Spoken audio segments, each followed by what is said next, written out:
Ito nga palang ZX6R na to. Pang ilang shop na kami sir na pinagdalan mo? Pang-apat. Pang-apat. Ayaw daw nilang gawin. So pang-apat na pala kami pinagdala nito. Tayo yung chosen one. Kami tatapos nito. Book muna si sir ng angkas. Iiwan niya kasi itong unit para nga magawa namin ni Master yung request ni sir. Mga ganitong gawa kailangan talagang iwan.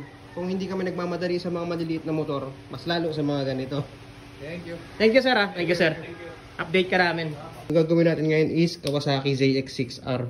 Share ko sa inyo yung magiging proseso ng project natin na to. Okay? Alam na yung pupuyatin kami nitong project na to. So, nagpapakondisyon muna kami ni Master Wang. Yari sa amin mamaya yan. No? Ganito yung ritual namin pag alam na yung mapupuyat kami. Tapos na yung kape namin. So, let's get it on! Iba ang nalagyanan ng bolts ng kaliwa. Iba ang nalagyanan ng bolts ng kanan. Para walang lito. Yan ang mga parte ng ritual. Fabricated switch bracket, no? Yan ang mga galawang Master Wang. Kala mo sculptor oh. Kakabit lang natin yung ating kill switch kasama ng fabricated na switch bracket. Ito nga pala yung kakabit nating mini driving light dyan, yung Senlo M1A+. Iwan ko muna si Master, binila akong merienda namin sa gabi. Ganyan kasi nasa momentum hindi na kami makapagluto. Let's go. Yes. Para daw available na burger dun sa Angels, footlong lang daw. Lipat tayo dito. Tangin namin, walang hotdog men. Ayaw kami pagmeriendahin. Walang burger sa Angels, walang hotdog sa 7-Eleven. Tragis yan. Hindi ko talaga alam, McDo na to. Magta-drive-thru na lang sana ako, putik yan. Sarado men. Open 24 hours pero sarado. Ayaw kami pakainin na ayop. Spotted ka ngayon, KFC sir. Makakain na din. Buksan mo. Tayo na, hindi mo alam kung anong pinagdaanan ko, makabili lang nito. Pang-apat to. Ay muna tayo. Katabi namin kumain yung motor na ginagawa namin. Di, putik, alam ko na kung bakit naka-apat na restaurant ako bago tayo nakakain. Kasi itong motor, di ba pang-apat din tayo na pinagdalan nito? Oo. Lucky number yung 4. Tibak na, KFC. Balik tayo dito. Ayan na yung ating main harness. Kakabit na ni Master. Tsaka mo pagkapangin dyan. Tinggeran talaga, master na master. Oh. Parang tomboy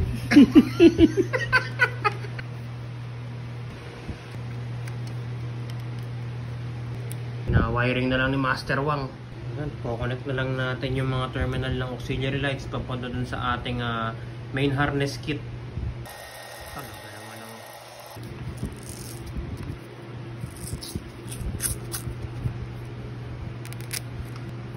Time check, 2:15 AM. Di pa rin kami tapos. Tinatago na lang yung mga wiring, inaayos na lang yung ruta. Pero technically, nakakabit na yung mga dapat ikabit. Alright. Punas-punas muna. Anong tawag dyan, Master? Extra service. Yun. Time check, 2:39 AM. So, tapos na namin gawin itong Kawasaki Ninja ZX6R. So, pakita ko lang sa inyo yung pagkakagapang. Hindi muna namin sinasara yung side na to kasi gusto kong ipakita sa inyo kung paano namin ginapang yung lahat ng wiring. Kaya hindi muna namin sinasara. So ito, for transparency din, para din makita ng ating client since iniwan nga ito. So ito yung ating kill switch. And then yan yung mga pagkaka-wiring. Yan. Asan yung balas, Master? Yan ba yung balas? Ayun, tago nga. Oh. Lahat ng wiring nandyan, nakagapang. Ayan. Hinalingan mo na naman, Master. Ayun yung ballast. Oh. Yan lahat ng wiring. Sige, pakita natin. Yan. Oh, yan yung pagkakagapang ng ating mga wirings.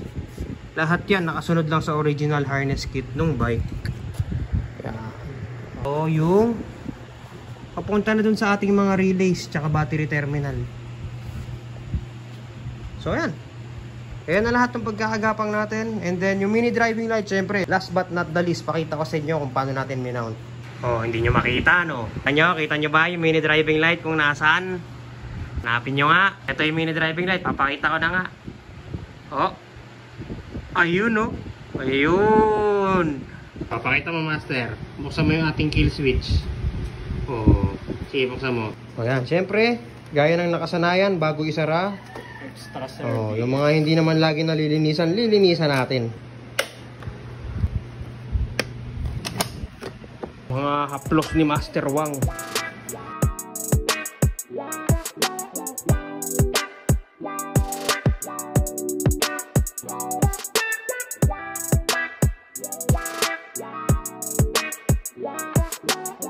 So bali ano ito, 2 modes high and low na integrated switch. So pagka ayaw mong gamitin yung auxiliary light, pwede siyang ganyan. So ito lang yung high and low ng bike. Pag gusto mo nang gamitin yung auxiliary light, pindutin mo lang tong kill switch. And then yan, kasama na siya dun sa high and low mo. And sasabay din siya doon sa passing. So bali ang magiging controls ng auxiliary light is itong mismong handlebar switch. So pag ayaw mo naman gamitin, off mo lang yung kill switch. So time check 3:16. So ngayon lang talaga kami natapos. And wala na kami ibang gagawin kung hindi magligpit ng mga ginamit na tools. Alright, tapos na kami magligpit. Tomorrow is another day. Alright, pahinga na muna kami. Bye-bye! Another day, no? So ito nga pala yung ginawa nating ZX6R kagabi. So malamang baka makareceive ako ng questions kung hindi raw ba tatama sa fender yung mga lights na kinabit natin. So to answer that question, ipapakita ko na lang sa inyo ng actual. Okay, Master. Bounce mo. Galing nga natin to. Oh. Yan sinasadya namin ibangga, ah. Pero syempre pag nagra-ride ka, di mo naman siguro sinasadyang ibangga yan. Pero yan yung clearance, oh, pag binabounce. O yung normal na bounce lang pag nagra-ride. So yan, dito na si Sir Edwin para pick upin yung kanyang ZX6R. Nakita ko sa iyo, sir, yung pinakambuga. Labas natin tong bike. O Sir Edwin, do the honor. Start mo siguro.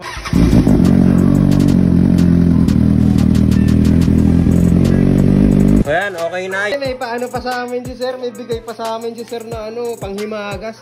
Grabe Sir, thank you. Maraming salamat dito. Tapos may responde pa kami ni Master Wang. Grabe, nag-ready na si Sir. Sobrang maraming thank you talaga dun sa Maha, ayan. Tatlong mahaw. Isa sa akin, isa kay Master. Isa para sa mga kasama sa bahay. Maganda. Grabe, maraming salamat talaga kay Sir. Ready for take off na yung kanyang ZX6R. Hangas ng bag ni Sir.